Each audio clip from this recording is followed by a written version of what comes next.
One really viable question if you're playing no money spent is if you should be buying all of the Face the Franchise cards.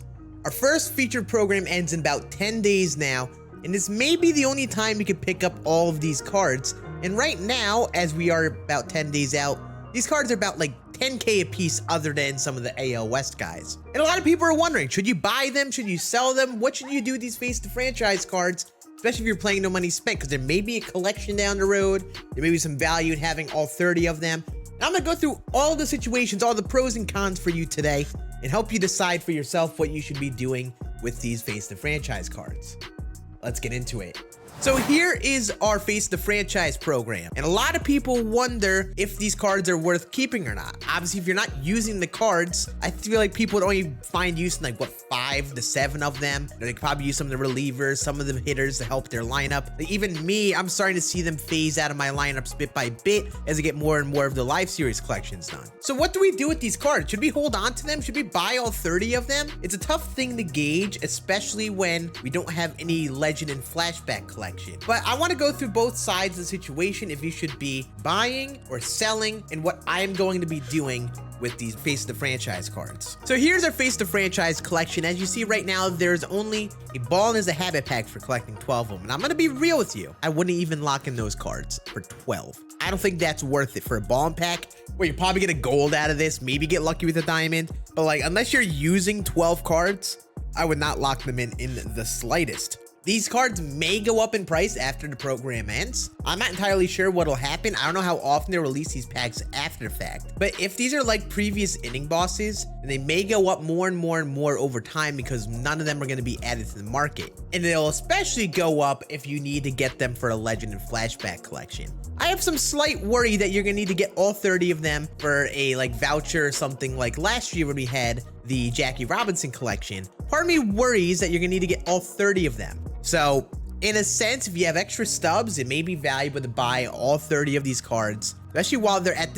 their cheapest point right now. They're like 11k right now, and they're gonna be like this cheap probably until the program ends. So I'd really recommend, if you do have the stubs and you're concerned about them, now is the time to buy them. But here's my thing. Team Affinity is completely different now this year. The cards are limited time. You can only get X amount of them directly from the program. And I just have a hunch they will be re-releasing these packs over and over and over again.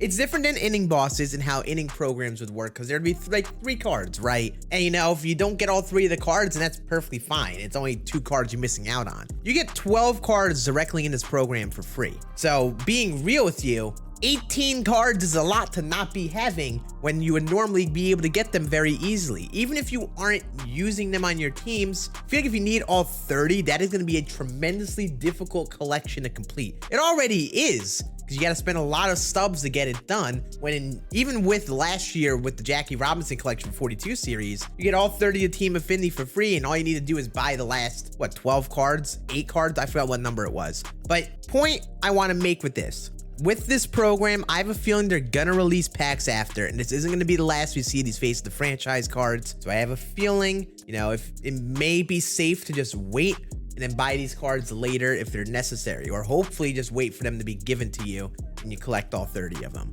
And even if you can't get this collection done, there will likely be 1 or 2 extra collections. When you get that Legend and Flashback collection, you usually have like 1 or 2 extra vouchers that you could basically skip 1 or 2 of the collections. And while Milestone 6 series and all that could be expensive ones, as they usually are each year for the Legend and Flashback collections, it could be a good year to skip the Face of the Franchise one, because that one may be even more expensive, especially if you are not keeping many of the cards. And me, I'm not going to buy any. I'm just going to keep the ones I have right now. I'm focusing on my live series collections, all no money spent. And this is really going to bring me the most value, because I'm getting a lot of Legend and Flashback cards from this. And I am nearly done with all of the 90 plus diamonds. And just the amount that these collections bring is going to be a lot more valuable, because they touch on different series, and they give you a good majority of the types of series that you need, even some good ones like Award Series and Prime. So for the sake of a future Legend and Flashback collection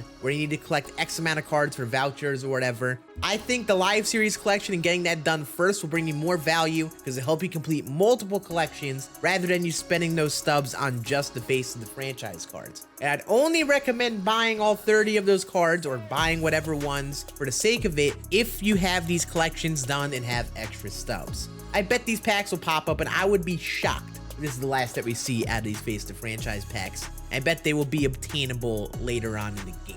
So let me know in the comments, what are you going to do for the Face the Franchise cards? Are you going to buy all of them? Are you just keeping the ones you're using on your team? Are you even using them on your team anymore? I'd love to hear your thoughts down there. And I appreciate you all watching another episode of No Money Spent series. If you want to check it out, the whole series will be up there if you want to give it a watch, where I cover a bunch of things in depth, no money spent. I'll see you all again on the next video later today. I'll be playing with the new BR cards that drop, so make sure you sub to see that.